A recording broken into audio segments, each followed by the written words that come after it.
Japanese objective, Corregidor.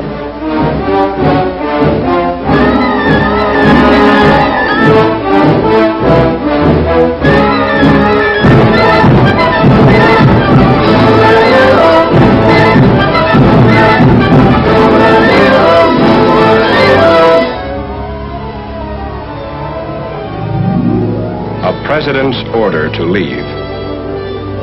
A soldier's promise to return. A soldier's hope. An appointment in Tokyo.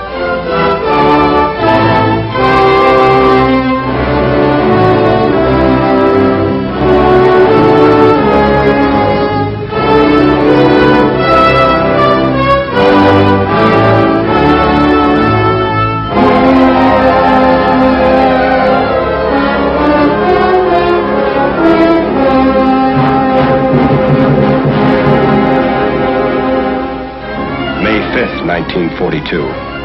The enemy lands on Corregidor. General Jonathan Wainwright, defender of the Rock.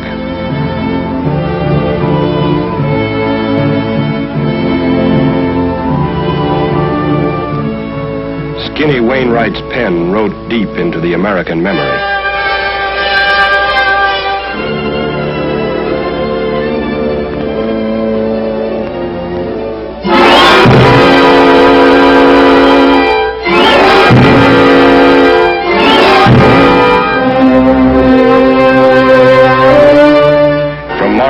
On Bataan, the Death March.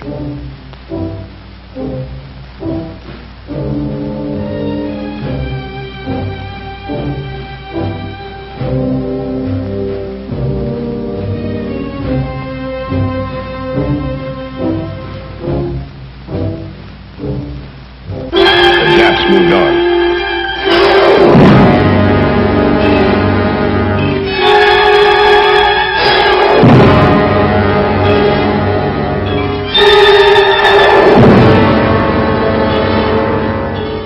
Until Australia itself lay open to invasion. At his Melbourne headquarters, General MacArthur faced grim facts.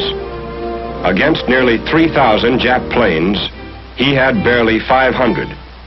Against Jap millions, he had 11 poorly equipped divisions. Australians, Americans.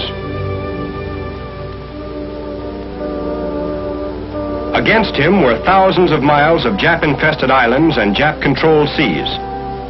Against him was time and space and power and preparation. Against him was an area that made the vast United States seem small. American industry and labor were converting from the non-essentials of peace to the necessities of war.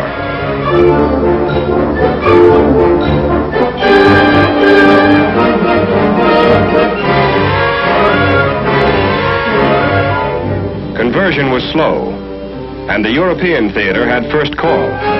There was little to spare for the Pacific, little to travel 10,000 miles from factory to foxhole.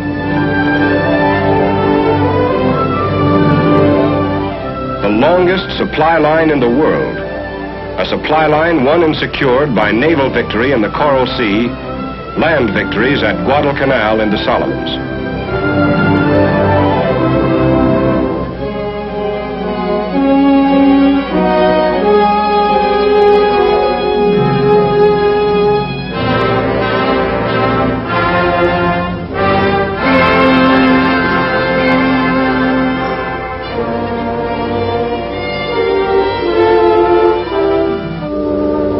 The Japs were still on the move. March 2nd, 1943. A strong enemy convoy was crawling through the Bismarck Sea. General Kenny's 5th Air Force struck with every plane he could get off the ground.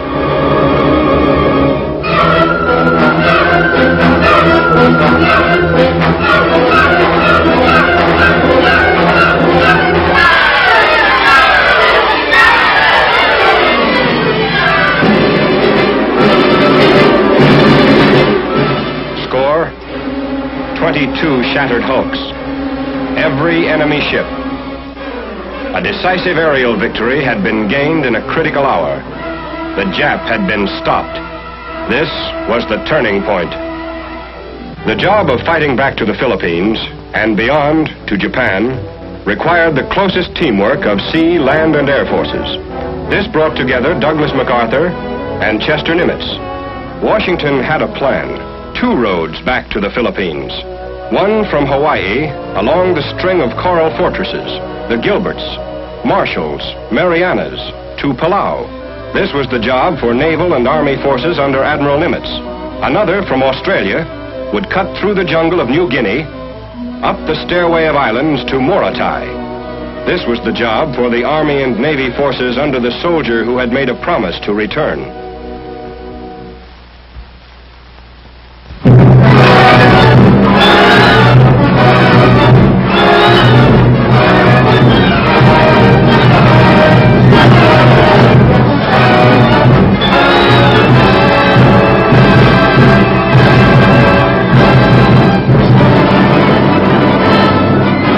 First, the air arm reached ahead.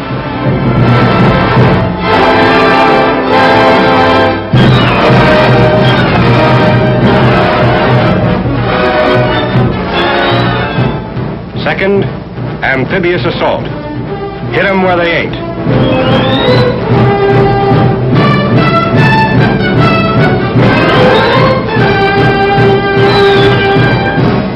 Up from Australia and across jungle-clad New Guinea. We learned amphibious warfare and used the sea lanes for surprise until we had cut off Jap-packed Rabaul and stood on the Admiralties.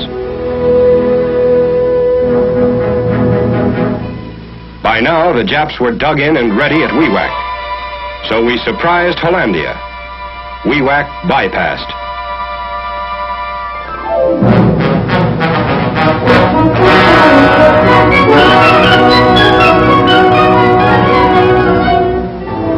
Strategy, surprise, up the stairway of islands.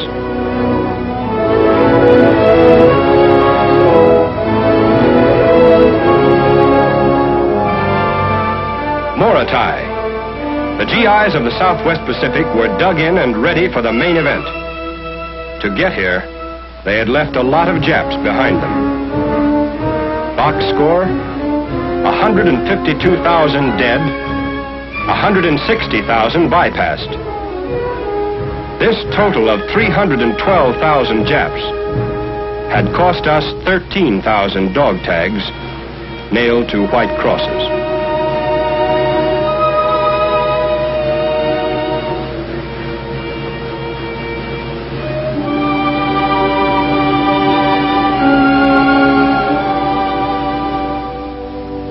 Meantime, the forces commanded by Admiral Nimitz in Hawaii faced a different kind of war.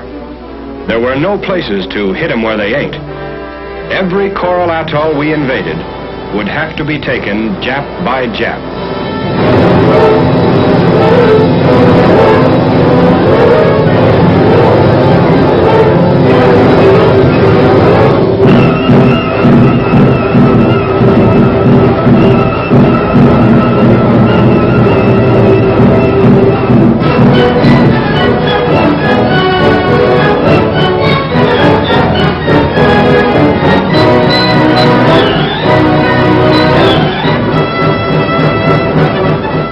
Westward through the Central Pacific. New names in American history. Tarawa in the Gilberts. Kwajalein in the Marshalls. Saipan and Guam in the Marianas. Palau. Palau and Morotai. We had bridged the Pacific.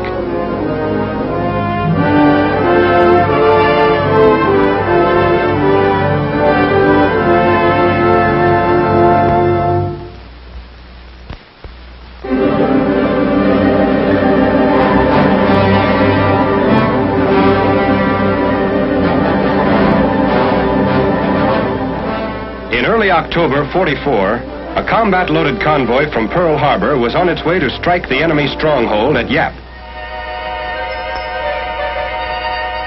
One afternoon, a top-secret code message broke radio silence.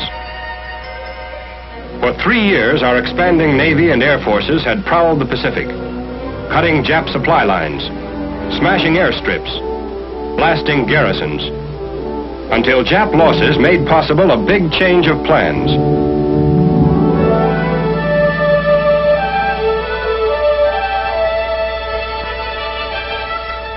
From Admiral Nimitz, instructions to change course. Yap invasion canceled. Rendezvous with task forces headed for a new objective. The Philippines. Now get this. These are the Philippines. Up at the top is Luzon, the most important island. Manila, Corregidor. The Japs are expecting us here. Down at the bottom is Mindanao, another place the Japs are expecting us. Got it? Okay. So we don't hit Luzon, we don't hit Mindanao. We hit here, right in the middle, at Leyte. Now remember, don't get careless. They're the same kind of Japs they've always been. Any questions? Questions? Sure. The silent kind.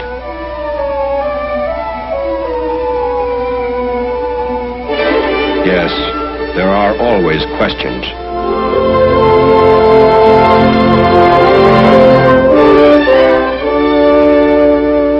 And the Lord said, I have surely seen the affliction of my people, and I have heard their cry by reason of their taskmasters. And I am come down to deliver them out of that land unto a good land. An army is a collection of men, and a man is a collection of needs. One of these needs is prayer, and prayer is a form of remembering. Remember? Yeah. Back in those canvas hotels in the staging area, where two can live as cheap as 2,000. Yeah, I remember. I remember Joe getting all polished up to go nowhere. What a character. Funny how the unimportant things were important. Like the first beer you had in 9 months. Like Tex and his accordion.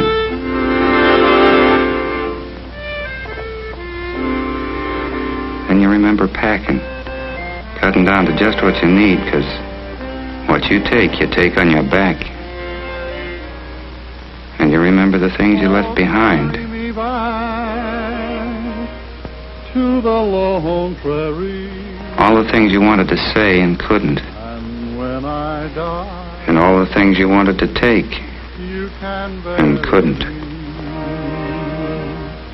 Neath the western sky, on the lone prairie.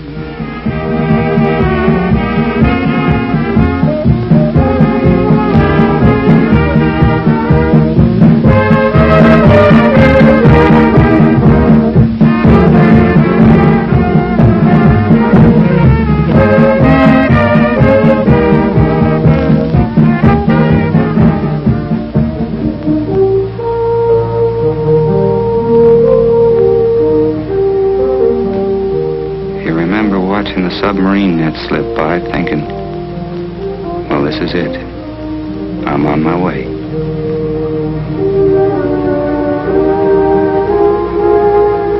We were all underway, and there wasn't much to do about it. Just sit around and wait for the Navy to take us to the Japs.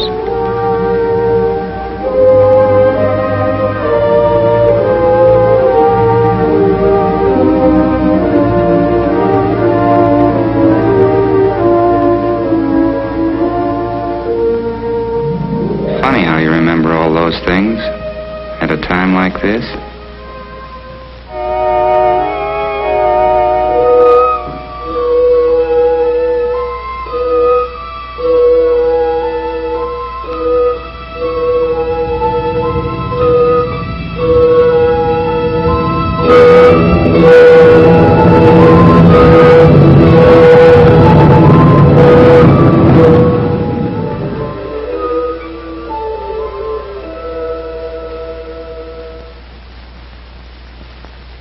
October 20th, 1944.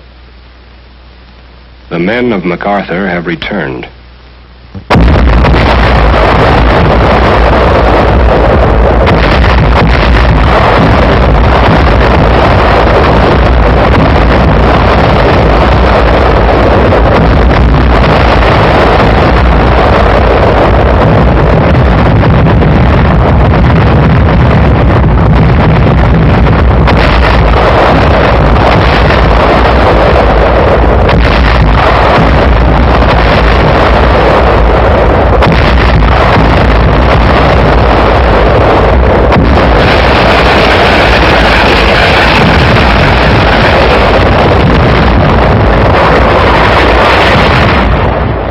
Assault waves, the untried, the veteran, the eager, the superstitious.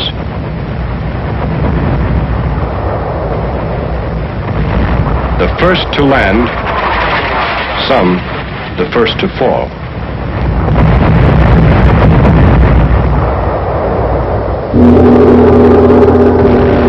Captured Jap film. The enemy waits. General Yamashita commanding.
HQ on a beachhead, directing the westward surge of battle. General Yamashita was determined to hold Leyte at any cost. To do this, he siphoned troops from garrisons of all neighboring islands.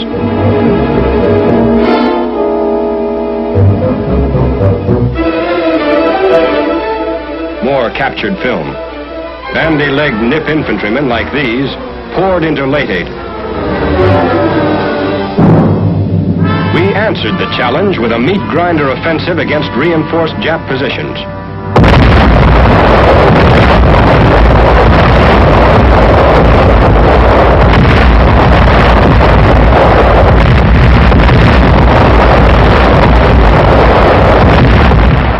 While the GIs pressed forward, grabbing ground, suddenly a new threat developed. The Jap fleet appeared, heading directly for both entrances to Leyte Gulf, moving to blast loose our toehold in the Philippines.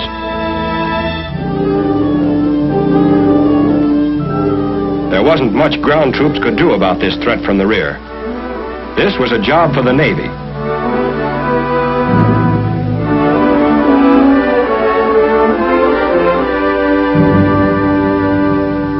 The first engagement was fought at night.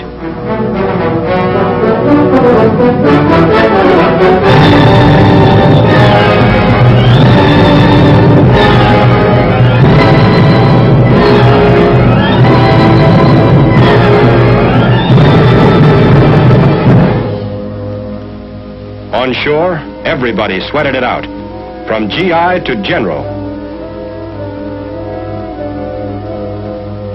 Our heaviest artillery was turned around toward the sea. They looked big, but against naval broadsides, they'd be like pistols against rifles. Next, our jeep carriers put the sting of death in the air east of Leyte Gulf. Jap land-based fighters and bombers reinforced their sea strength.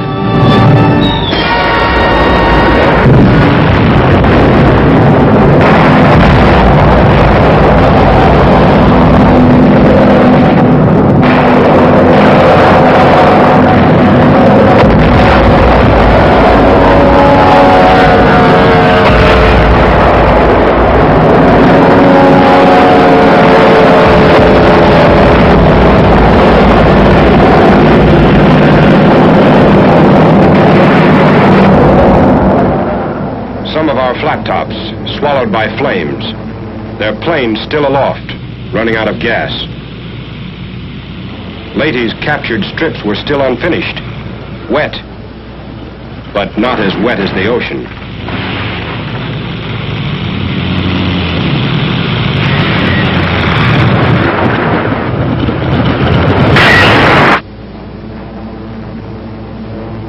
Meantime, east of Luzon, the third engagement.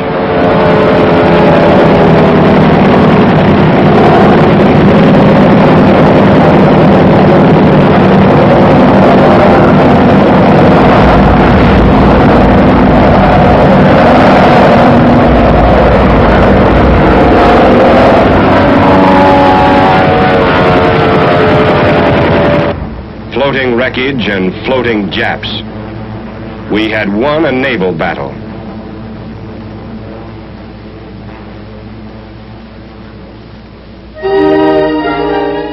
Battle won, beachhead secure.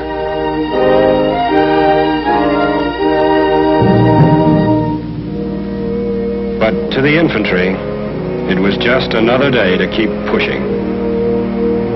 The speed and dash of the first days are gone. You're not front page headlines anymore. And being dry is something you've forgotten. You march in mud.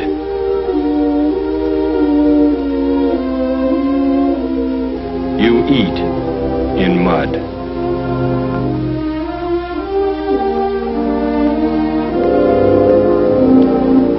You rest in mud.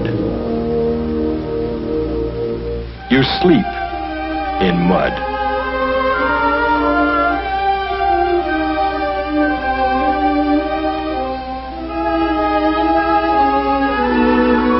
And as long as men remember war, they'll remember mud.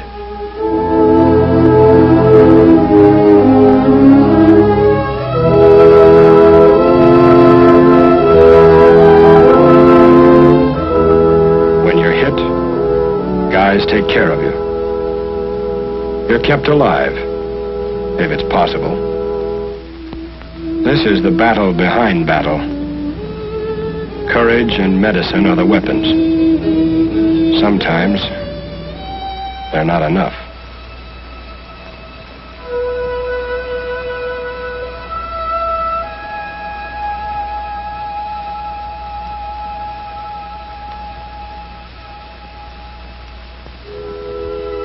This is a cathedral, a large church in a small town. But this is only one church of one town, of one island. And there are thousands of islands where people like these are waiting. And on these other islands, life under the Japanese is hard.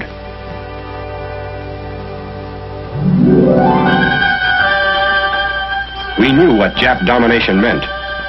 Guerrillas had kept us informed.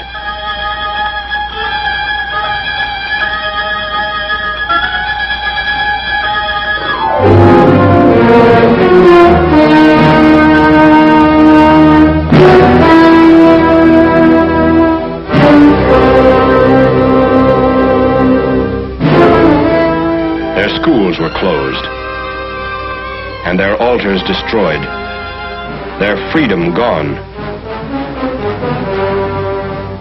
their harvest stolen.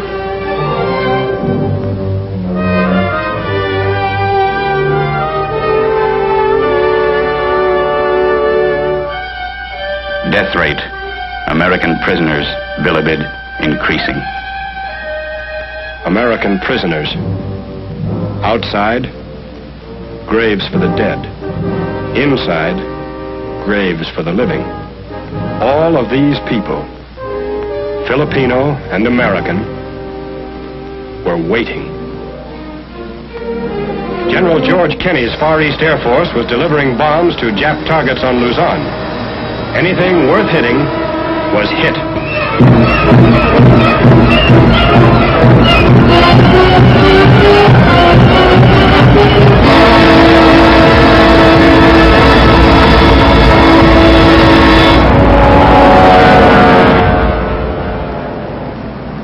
Manila Bay, Luzon, the core of Jap power in the Philippines. January 4th, the largest convoy in the history of the Pacific.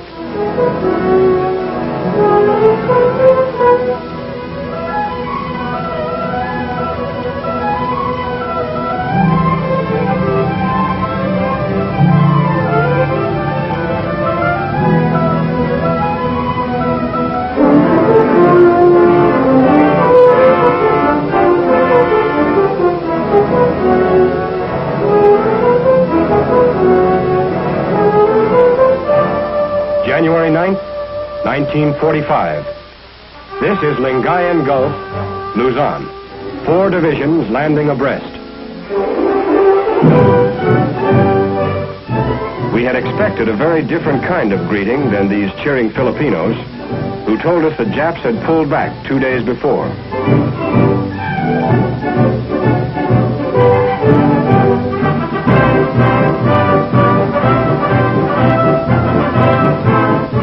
These are guerrillas. Don't let the clothes fool you. Men like these kept the war going in the Philippines long after the Japs said it was over.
thrust to Manila, we pushed our left flank deep into the mountains to the north.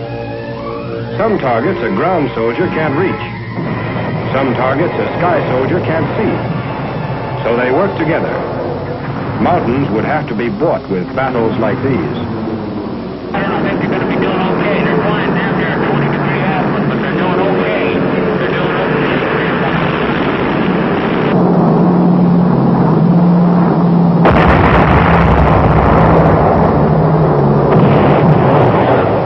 They're flying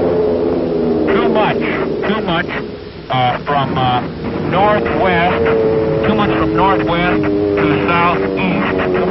That is good. That is right on the ball.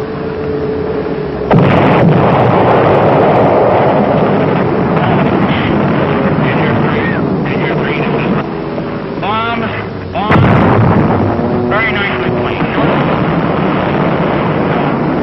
Within the target area. Straightening was effective. C Company of our regiment moving up this draw right down here. With a mission of attacking this ridge directly to our rear, which is about 2380 on the map.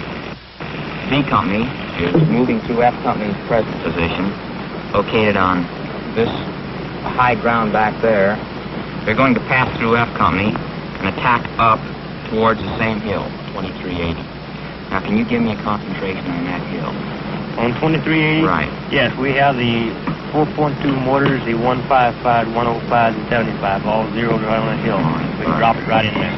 Sam, I'd like a little 81 in there, if you possibly can give me, and get direct fire with an assault rifle. Yes, We'll lay it right in there. Okay, Sam, I'd like a lot of white phosphorus in there. I want to mark it well for his artillery concentration and also for a screen for these troops to move on in this direction.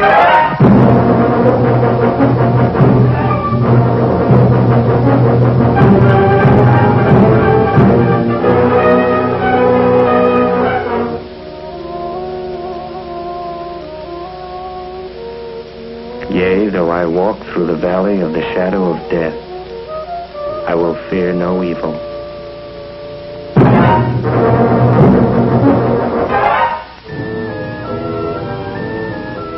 It's slow going up a hillside. It's slow because you've got the hill against you along with the enemy on it.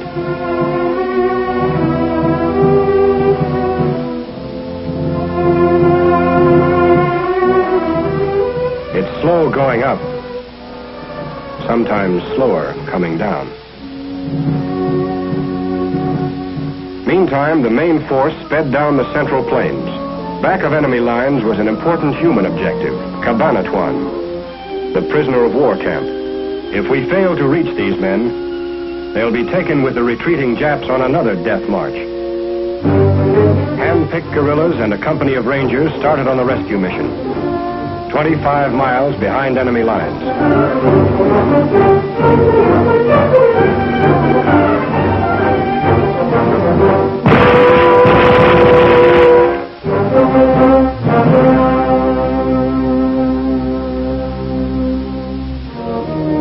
The living ghosts of Bataan. 1,000 days and nights ago, the death march began.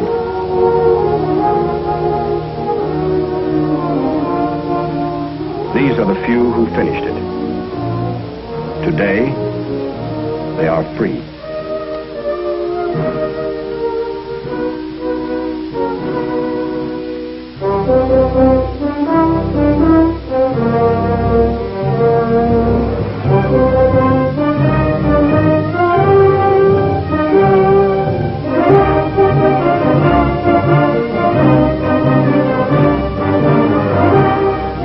Cabanatuan was a grim reminder that Filipinos and Americans were waiting in Manila.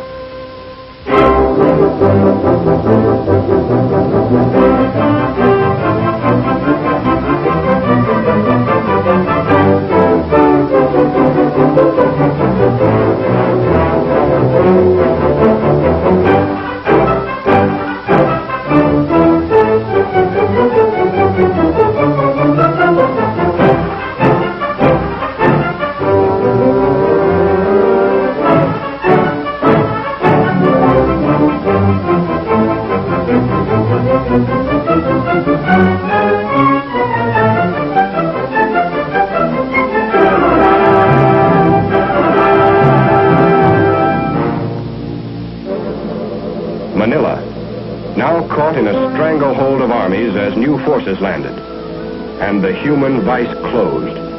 GIs were in the outskirts. Crawling under a ballpark fence is an old American custom. Rizal Stadium, a baseball diamond.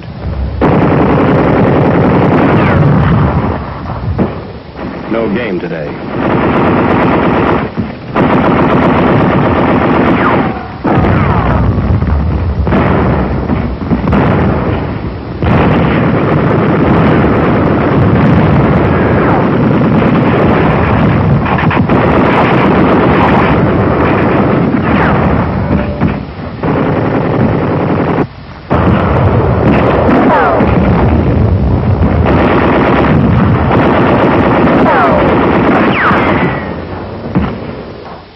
Battle never stands still.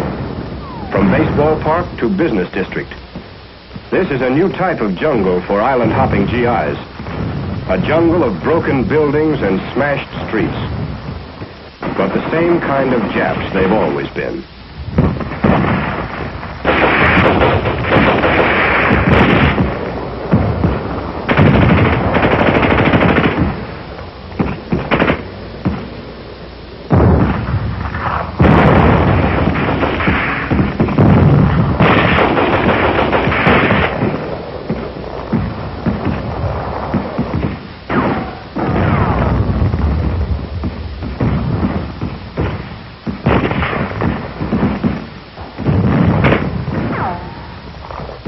Yamashita had orders from Tokyo.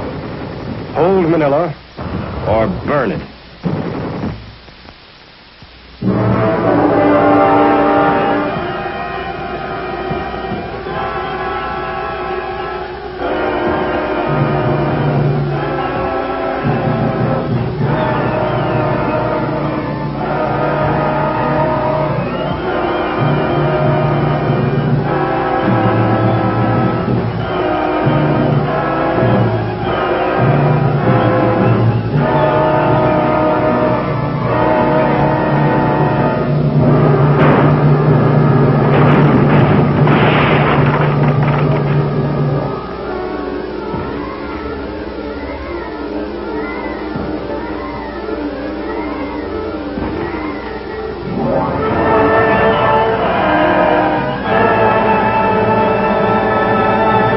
Manila, the pearl of the Orient.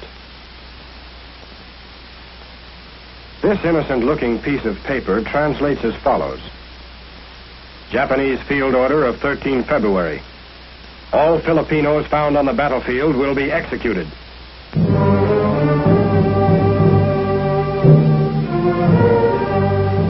Japanese field order obeyed.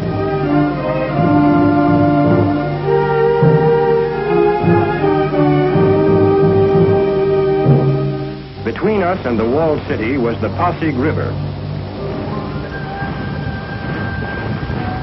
And Japs.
Building to building, room to room, street to street, we brought battle to the Japs until they closed themselves behind the 14-foot thick walls of Intramuros. a fortress within a city.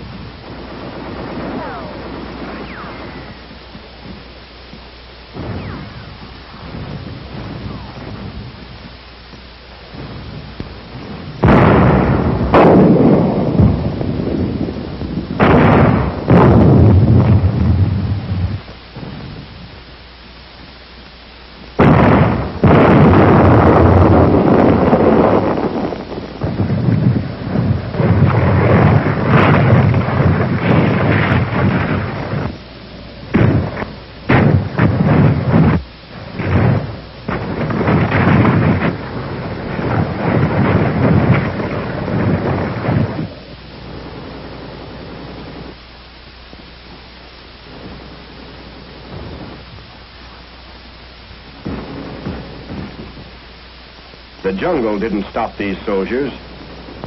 Neither did this wall.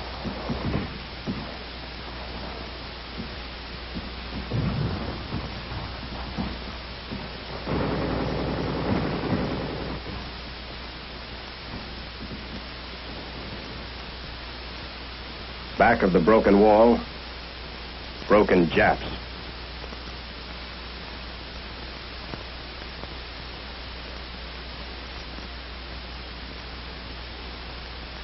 And all around them, broken homes.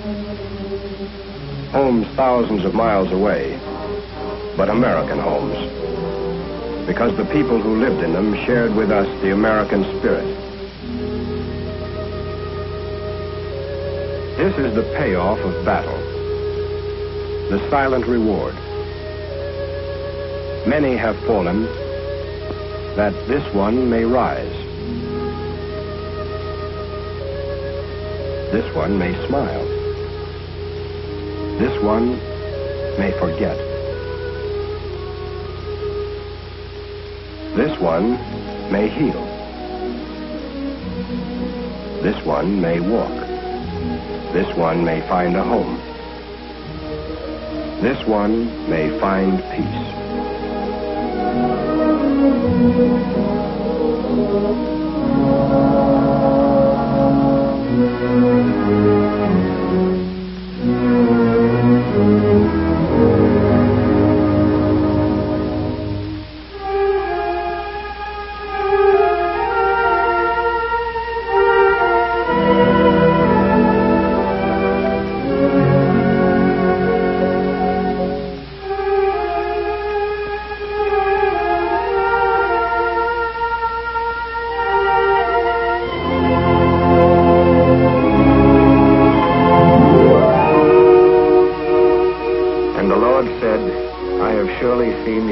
Of my people, and I have heard their cry by reason of their taskmasters, and I am come down to deliver them out of that land unto a good land.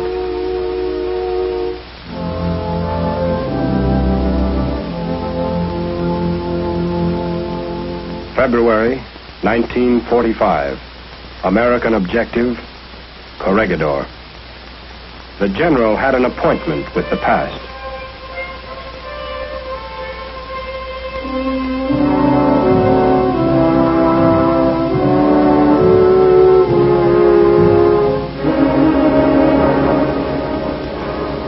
Corregidor, the name of a rock. But it's more than a name. The way Valley Forge and the Alamo are more than names. These men will be jumping into the middle of American history. Those that live will be saying in the years to come, I was there. I jumped on Corregidor.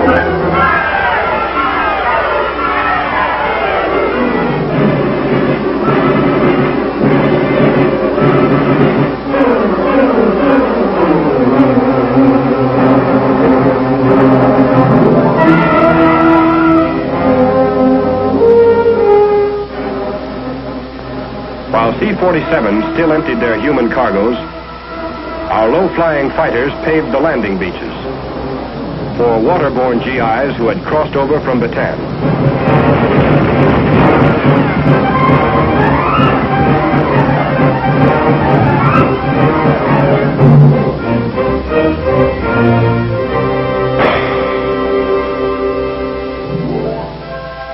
"12 days after we had landed on the rock, Corregidor is again an American fortress.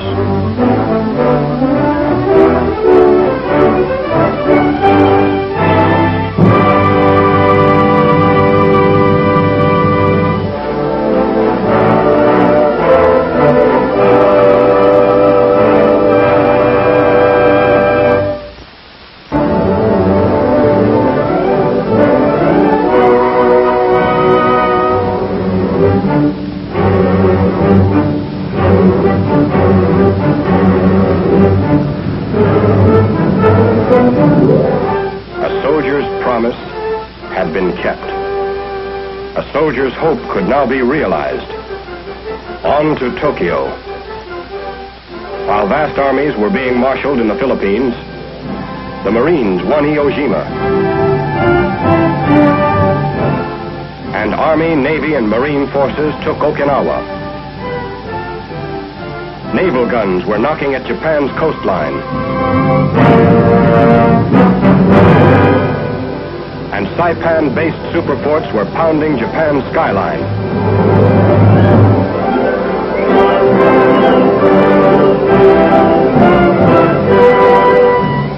Atomic bombs on Hiroshima and Nagasaki.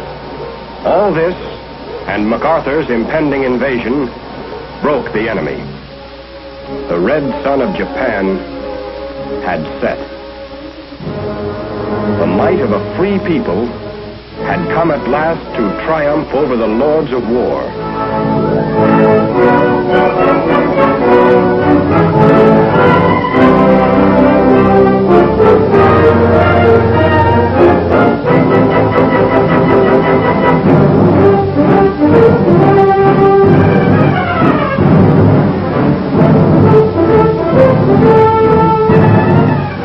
The last beachhead, Japan.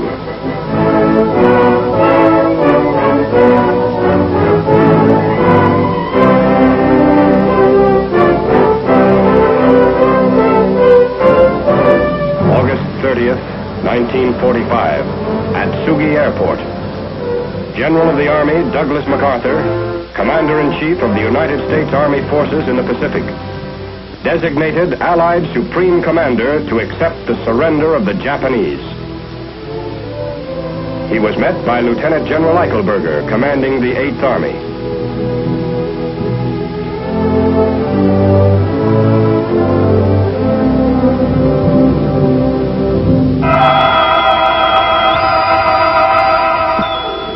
September 1st, 1945, on the battleship Missouri.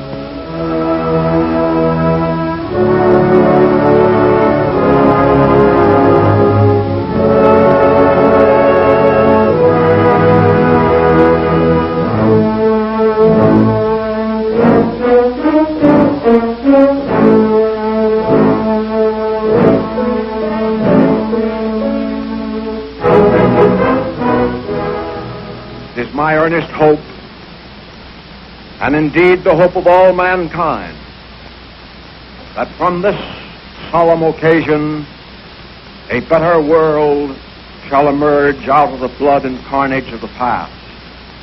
A world founded upon faith and understanding. A world dedicated to the dignity of man and the fulfillment of his most cherished wish for freedom, tolerance, and justice. I now invite the representatives of the Emperor of Japan and the Japanese government and the Japanese Imperial General Headquarters to sign the instrument of surrender at the places indicated.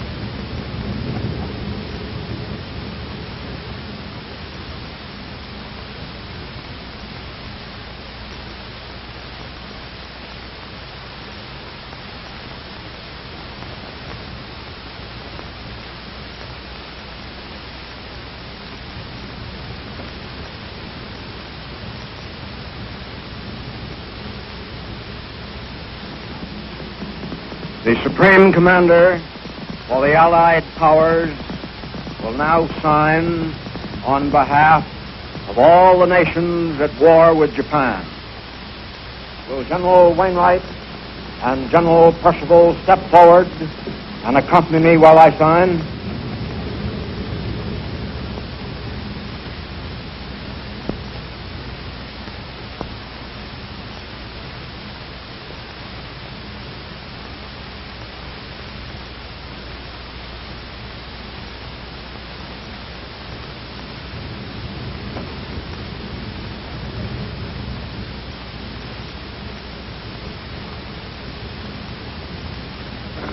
The representatives of the United States of America will now sign. Admiral Halsey and Admiral Sherman are standing.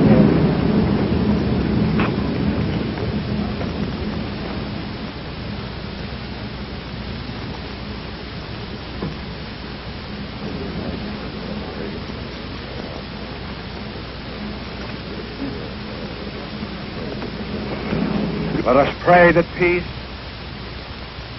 be now restored to the world and that God will preserve it always. These proceedings are closed.